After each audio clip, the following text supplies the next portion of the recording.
Marami nagtatanong sa atin kung ano daw ba yung the best kahit papaano na mid-range kasi wala namang ano eh. Ang totoo niyan, pagdating sa saddle, kung nakita niyo yung episode natin, yung video natin, yung opening natin, wala namang saddle na mumurahin na pasok para pang long ride. Meron, kaya lang, syempre, sa iba mong mabibili na tawagin natin putyo-putyo. Pero, pwede na rin naman. Okay? Pero ngayon, gagawin natin, magre-review tayo, tatawagin natin mid-range tong mga saddle na nakita nyo kanina na pang long ride. Ginawa pang long ride. Okay? So, meron tayong 4 na i-review na saddle na tingin ko pwede na sa mga bukong-bukong. Tama ba ako? Bukong-bukong. Bukong-bukong ba tawag din sa bone natin sa puwet? Kasi mahirap yun eh. Mahirap kasing tansyahin kung nasaan ang bukong-bukong mo. Kung nasaan yung puwet. Kung nasaan yung puwet. Kung nasaan yung buto ng puwet natin. So ngayon, etong saddle na to, neutral to. Kung nasaan man yung bukong-bukong mo, kung nasaan man yung buto ng puwet mo, the best to pang long ride. MTB, gravel bike, pwede to. Sa road bike, medyo hindi siya ganun ka applicable kasi medyo malapad. Okay? So mamaya malalaman nyo kung ano sinasabi ko. So ngayon, simulan na natin ito. Oh! Ayan na mga master, papakita ko na sa inyo. Quick review tayo para dito sa mga pang long ride natin na mga saddle. Okay, sisimulan muna natin syempre dito sa pinaka mid-range natin.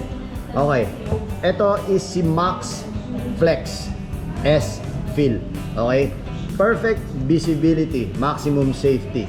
Okay, so ito etong ano na to, etong saddle na to, sport tourer. So ibig sabihin sport tourer, pang ano talaga to, pang tour talaga to, pang long ride talaga to. Etong pads niya rito napakalambot. Okay, malambot siya hanggang gitna.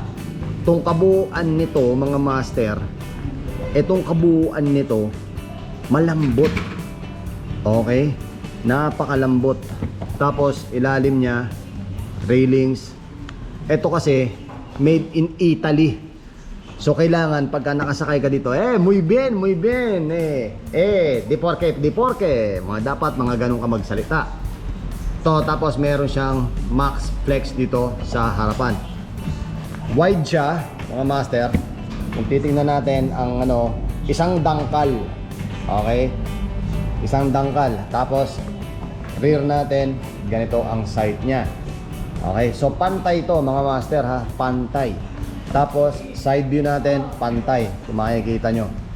Tapos ito, talagang ito lagayan to ng hita natin. Tapos ito yung seat bone natin. Ito. So kung gaano kalapad yan, ito nga, isang dangkal. Okay, ang halaga nito mga master, magkano? Ito ay for only 1,350. Etong si Max Flex natin, master. Itong model na to, si Max Flex ha, Sport Tourer. Okay? Sport Tourer tong brand na to. Tapos, ang model natin is Max Flex City. Right.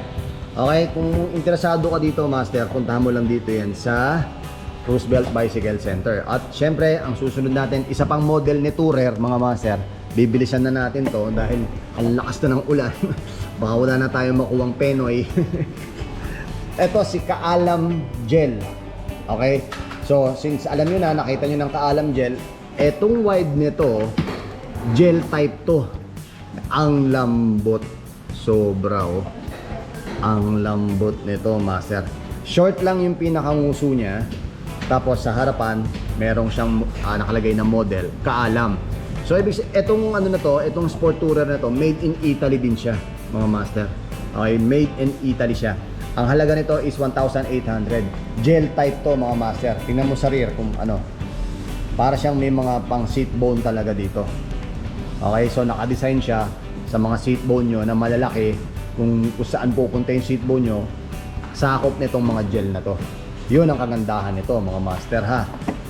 Yan oh. Oh. Tapos yung likod, ganun din. Ang kapal nito master. Sa mga nagpa-fat bike, the best to. Sa mga nagpa-fat bike, panalo to. Pero yung mga ganitong itsura ng ano, mga parang gamusa, huwag nyong paaarawan ng husto, huwag nyong ibababad sa araw, huwag nyong ibababad sa initan dahil magpupulbos to. Okay?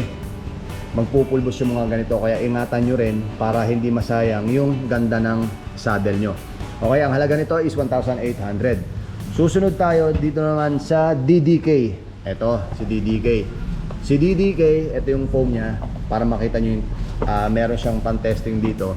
Makita nyo yung foam niya. Ang lambot ng foam niya oh.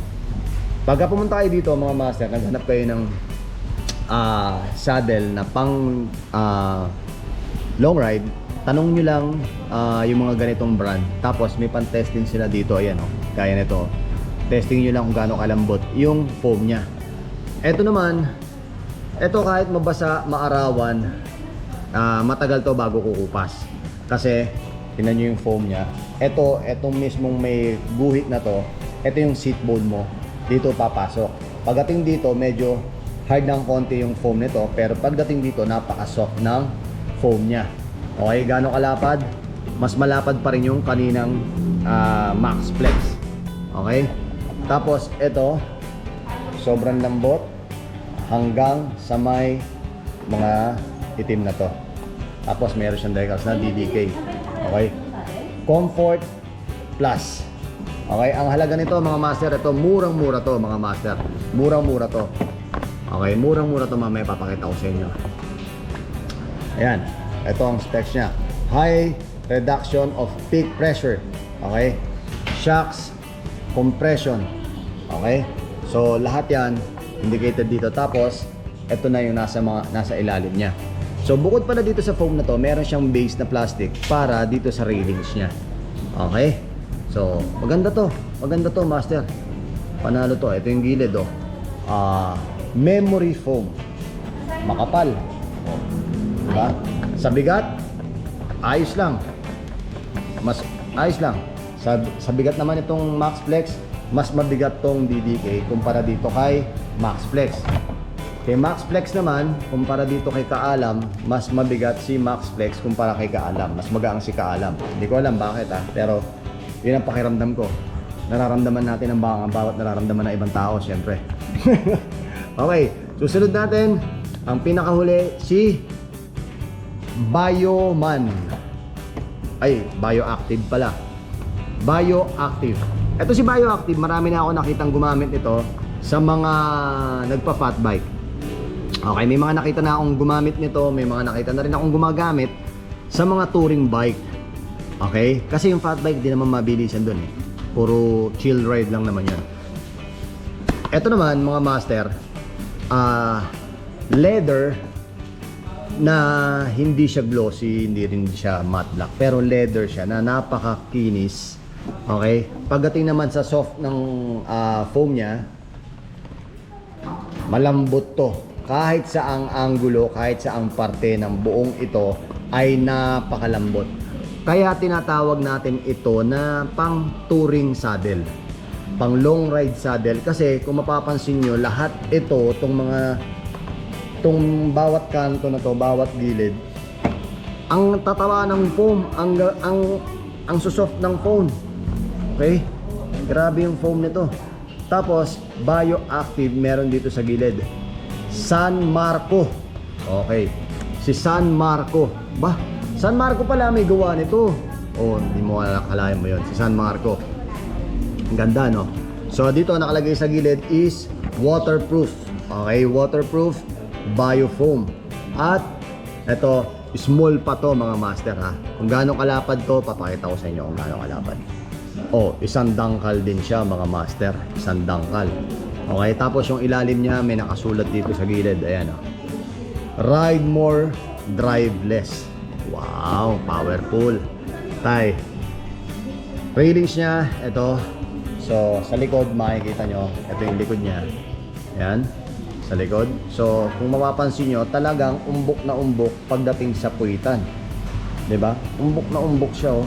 Tapos dito sa gilid, flat siya. Hindi pala flat. Kasi may nakaangat ito. 'Di ba? Kung ang seat bone nyo nasa ibabaw, nakita niyo, may nakita kayong magandang babae, no? Okay? So, ayun na mga master. Ang halaga nito is for only 2,000. Okay? 2,000 pesos. Okay? 2,000 pesos. Alright? Si Papa Jack ang bahala sa kwela para lahat ay masaya. Huwag kang matakot na magmukhang Hoy, at syempre available pa rin dito sa ating Roosevelt Bicycle Center ang Stingray Therapeutic Spray mga master. Mga master, pagka nagra-ride kayo at medyo nakakaramdam kayo ng pulikat tsaka pagod na yung muscle nyo, lalo long ride o DAX, yan mga master, subukan nyo yan. Subukan nyo yan, available lang dito sa Roosevelt Bicycle Center. Stingray Therapeutic Spray. Ito, hot and cold to. Ito cold lang. Kapag ka nag-overheat ka na sa ODAX, spray mo lang sa muscle mo yan. Naku po, powerful yan. So, maiibsan ang inyong muscle fatigue, muscle stress. Okay, dalawang klase yan. Ito yung classic at ito yung ice natin. Okay? So, kung gusto nyo matesting yan, para malaman nyo yung feeling, punta lang kayo dito sa ating model. Okay? Classic at ice. Okay, punta lang kayo dito mga master. Tester yan, pwede nyo subukan yan. Okay? At syempre, available din dito ang ating Papa Jack Degreaser. Okay. Ayan, available yan mga master. Puntahan nyo lang dito, okay? Kung meron kayong ibang pang katanungan, PM lang kayo sa page or mag-comment lang kayo sa ating episode na ito. Right? Ayun na, nakakita nyo naman. Kung nagustuhan nyo yung mga ganitong saddle natin mga master, kung meron kayo nagustuhan dito sa mga to, maaari po lamang na pumunta kayo dito sa Roosevelt Bicycle Center, kung saan nandito yon sa Roosevelt Avenue, Quezon City. Okay? Maraming salamat sa inyong panonood at maraming salamat sa mga bago nating subscriber. Kung hindi ka pa nakasubscribe, master, silipin mo muna yung mga bagong episode natin. Baka meron kang matutunan dyan at meron kang gustong marinig mula kay Papa Jack. Okay? Muli, nagpapaalala, palaging palawakin ang kaalaman. Mahihirapan pero hindi susuko. Ako po si Papa Jack. Kuya Larry, maraming salamat. Kuya Makoy, maraming salamat. Adios. Paalam. Ciao.